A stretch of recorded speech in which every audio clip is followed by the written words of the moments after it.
Everyone, welcome back to our channel. आज के इस सिंगल वीडियो में हम इकोनॉमिक्स के एक सबसे इम्पोर्टेंट और हाई स्कोरिंग टॉपिक को पूरी तरह मास्टर करने वाले हैं, टैक्सेशन, इसका नेचर, टाइप्स, सिस्टम्स और पूरा जीएसटी। चाहे आप एसएससी, यूपीएससी, बैंकिंग या किसी भी गवर्नमेंट एग्जाम की तैयारी कर रहे हो या फिर टैक्सेशन को आसान भाषा में समझना चाहते हो, इस वीडियो को पूरा देखने के बाद आपको कोई दूसरा बुक या रिसोर्स देखने की जरूरत नहीं पड़ेगी। तो चलिए बिना किसी देरी के शुरू करते हैं। सबसे पहले समझते हैं कि टैक्सेशन होता क्या है। टैक्सेशन वो प्रोसेस है जिसके जरिए गवर्नमेंट सिटीजन्स और बिजनेसेस से पैसा कलेक्ट करती है ताकि पब्लिक सर्विसेज और कंट्री के डेवलपमेंट एक्टिविटीज को फंड किया जा सके। डिफिनेटिव टर्म्स में कहें तो a tax is a compulsory contribution imposed by the government on individuals and organizations without providing any direct and immediate benefit in return। यानी टैक्स एक लीगल ऑब्लिगेशन है जो हर एलिजिबल सिटीजन और लीगल एंटिटी जैसे company या firm को fulfil करना जरूरी होता है। आइए अब टैक्स की हिस्ट्री पर एक नजर डालते हैं। एंशिएंट इंडिया के वर्ण सिस्टम में ब्राह्मणास को टैक्स से एग्जेम्पशन मिली हुई थी और वो इकोनॉमी रन या गाइड करते थे। क्षत्रियास रूलर्स थे, जबकि वैश्यास और शूद्रास, ये लोअर लेयर्स हाई एक्चुअल में टैक्सेस पे करती थी। मिडीवल हिस्ट्री में भी टैक्सेशन का बड़ा रोल रहा, जैसे अलाउद्दीन खिलजी के टाइम पर उनकी विशाल स्टैंडिंग आर्मी को मेंटेन करने के लिए हैवी टैक्सेस लगाए गए थे। और मॉडर्न हिस्ट्री में महात्मा गांधी जी ने अंग्रेजों के हैवी टैक्सेस जैसे प्रोड्यूस का 1/3 आरडी टैक्स लेने के खिलाफ मूवमेंट्स चलाए थे। टैक्स की नेचर को समझना बहुत जरूरी है। पहला पॉइंट, टैक्स एक यूनिलैटरल ट्रांजैक्शन, एक तरफा लेन देन होता है। दूसरा पॉइंट, टैक्स में रेसिप्रोसिटी नहीं होती, reciprocity equals no direct benefit. इसका मतलब है कि टैक्स देने के बदले कोई direct this for that benefit guaranteed नहीं मिलता।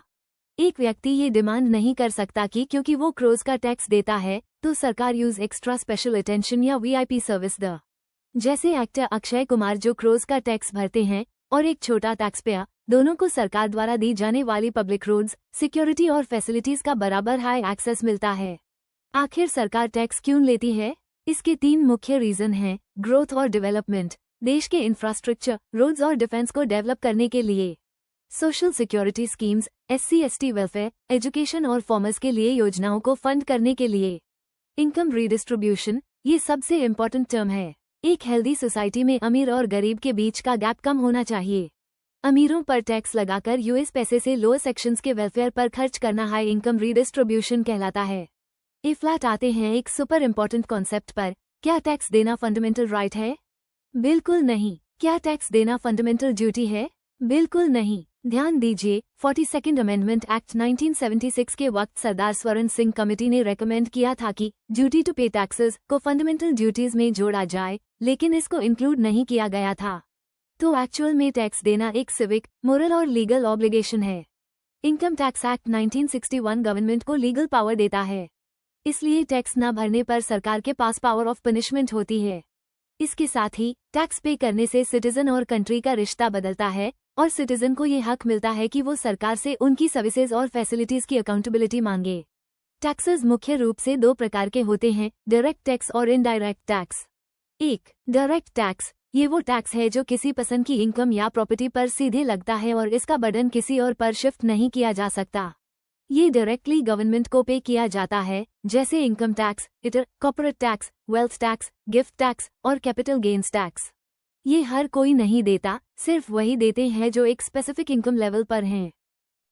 2. इनडायरेक्ट टैक्स, ये गुड्स और सर्विसेज पर लगता है और इसका अल्टीमेट बर्डन कॉमन कंज्यूमर पर पड़ता है, जैसे जीएसटी, एक्साइज ड्यूटी, वैट और सर्विस टैक्स। ये सभी पे करते हैं। यहाँ तक कि एक छोटा बच्चा भी अगर 10 रुपीज का चिप्स का पैकेट खरीदता है तो वो टैक्स दे रहा है, क्योंकि MRP पर लिखा होता है inclusive of all taxes. Tax systems 3 तरह के होते हैं। प्रोग्रेसिव टैक्स, इसमें जैसे जैसे इनकम बढ़ती है टैक्स रेट भी बढ़ता है। इसका इम्पैक्ट पॉजिटिव होता है क्योंकि ये अमीर और गरीब के गैप को कम करता है। मॉडर्न डेमोक्रेसीज में यही सिस्टम चलता है। प्रोपोर्शनल टैक्स, इसमें टैक्स रेट फिक्स्ड रहता है, जैसे 10%, चाहे आपकी इनकम कितनी भी हो। इसको नेगेटिव माना जाता है क्योंकि 2000 रुपीज कमाने वाले के लिए 10%, 200 रुपीज बहुत बड़ा बर्डन है, जबकि 2 लाख रुपए कमाने वाले के लिए 10%, 20,000 रुपीज आसान है। रिग्रेसिव टैक्स, इसमें कम इनकम पर ज्यादा टैक्स बर्डन पड़ता है। एंशिएंट हिस्ट्री में वर्ण सिस्टम इसका एग्जाम्पल था, जहां कम वेल्थ वाले लोग टैक्स देते थे और किंग्स और ब्राह्मणास एग्जेम्प्ट थे। ए फ्लैट बात करते हैं गुड्स एंड सर्विसेज टैक्स यानी जीएसटी की। जीएसटी एक इनडायरेक्ट टैक्स है जो गुड्स और सर्विसेज की साले पर लगता है। इसका मोटो है वन नेशन वन टैक्स। इसने पुराने सारे इनडायरेक्ट टैक्सेस जैसे VAT, service tax, excise duty, luxury tax, entry tax, octroi, CST वगैरह को अमालगमेट करके रिप्लेस किया। जीएसटी 1 जुलाई 2017 को इम्प्लीमेंट हुआ था 101st कॉन्स्टिट्यूशनल अमेंडमेंट एक्ट के अंडर, और जीएसटी को सबसे पहले इम्प्लीमेंट करने वाला स्टेट असम था। जीएसटी काउंसिल एक कॉन्स्टिट्यूशनल बॉडी है जो आर्टिकल 279A के अंडर आती है।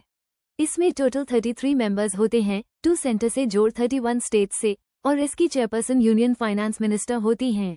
इसमें कोई भी डिसीजन लेने के लिए 3/4 मेजॉरिटी की जरूरत होती है। जीएसटी के 4 टाइप्स हैं: CGST central, SGST state, UTGST union territory, IGST integrated interstate trade. के लिए जीएसटी टैक्स स्लैब्स की बात करें तो 0% एसेंशियल गुड्स पर जैसे grains, oil, milk, 5% useful goods पर जैसे fans, washing machines, bulbs, 18% standard rate जैसे टीवी, फ्रिज, मोबाइल्स, 40% लग्जरी और डिमेरिट गुड्स पर जैसे टोबैको, हाई एंड कार्स। एक जरूरी बात, पेट्रोल, डीजल और alcohol for human consumption GST के बाहर हैं। इन पर सेंट्रल और state governments directly excise duty और वैट लगाती हैं क्योंकि ये उनका मेजर रेवेन्यू सोर्स हैं। ए फ्लैट डू टर्म्स समझिए। टैक्स बेस, टोटल कितने लोग या कंपनीज टैक्स पे कर रहे हैं। इंडिया में लगभग 10 लाख कंपनीज कॉर्पोरेट टैक्स देती हैं और 9 करोड़ जो लोग इटर फाइल करते हैं, जो 140 करोड़ पॉपुलेशन के हिसाब से अभी भी कम है। Tax buoyancy tax to GDP ratio को बताता है, जो फिलहाल इंडिया में लगभग 17-18% है। दोनों को टैक्स ऑन टैक्स कहा जाता है। सेस किसी स्पेसिफिक पर्पस के लिए लगाया जाता है, जैसे एजुकेशन सेस, हेल्थ सेस या स्वच्छ भारत सेस। ये टाइम बाउंड होता है और इसका पैसा स्टेट्स के साथ शेयर नहीं होता। सरचार्ज हाई इनकम ब्रैकेट पर थ्रेशहोल्ड के ऊपर लगाया जाता है। ये टाइम बाउंड नहीं होता और ना किसी स्पेसिफिक पर्पस के लिए रिजर्व्ड होता है। सरचार्ज मोस्टली डायरेक्ट टैक्सेस पर लगता है। आइए अब कुछ एडवांस टर्म्स को आसान भाषा में समझते हैं। पिगुवियन टैक्स, एनवायरनमेंट को नुकसान पहुंचाने वाली एक्टिविटीज या पोल्यूटिंग फैक्ट्रीज पर लगने वाला tax.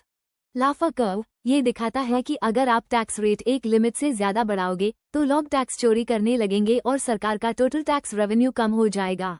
Tax avoidance V S tax evasion, legal तरीके से लॉ के लूपहोल्स यूज करके टैक्स बचाना टैक्स अवॉइडेंस है, जबकि इलीगल तरीके से इनकम छिपाना टैक्स अवेजन, टैक्स चोरी है।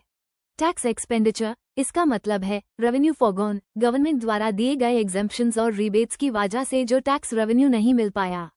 ब्लैक मनी, जिस पैसे पर टैक्स नहीं दिया गया और जो अनरिकॉर्डेड है। इसको व्हाइट करने की प्रोसेस को मनी लॉन्ड्रिंग कहते हैं, जो पीएमएलए एक्ट 2002 से रेगुलेट होती है। पेपर टैक्स वेल्थ टैक्स का निकनेम था क्योंकि ये ज्यादातर पेपर पर ही रहता था और इफेक्टिवली कलेक्ट नहीं हो पाता था। 14 बजटरी डेफिसिट्स और आउटरो आखिर में आते हैं। बजटरी डेफिसिट्स पर रेवेन्यू डेफिसिट, जब गवर्नमेंट अपने डेली ऑपरेशनल एक्सपेंसेस अपनी अर्निंग्स से पूरे नहीं कर पाती। Formula equals total revenue expenditure total revenue receipts. Fiscal deficit ये सबसे इंपॉर्टेंट फिगर है जो बताती है कि सरकार को टोटल कितना कर्जा, बोरोइंग्स, लेना पड़ेगा। Formula equals total expenditure total receipts excluding borrowings. FRBM act ये गवर्नमेंट को फिस्कल डेफिसिट कम करने के लिए ऑब्लिगेट करता है, जिसका target debt to GDP ratio को 2030 तक 50% के पास लाना है। तो दोस्तों, ये था टैक्सेशन और जीएसटी का पूरा कॉन्सेप्ट। आशा है आपको सभी पॉइंट्स अच्छे से समझ आ गए होंगे। वीडियो अच्छा लगा हो तो लाइक करें, दोस्तों के साथ शेयर करें और चैनल को सब्सक्राइब जरूर करें। मिलते हैं अगले वीडियो में। Thank you.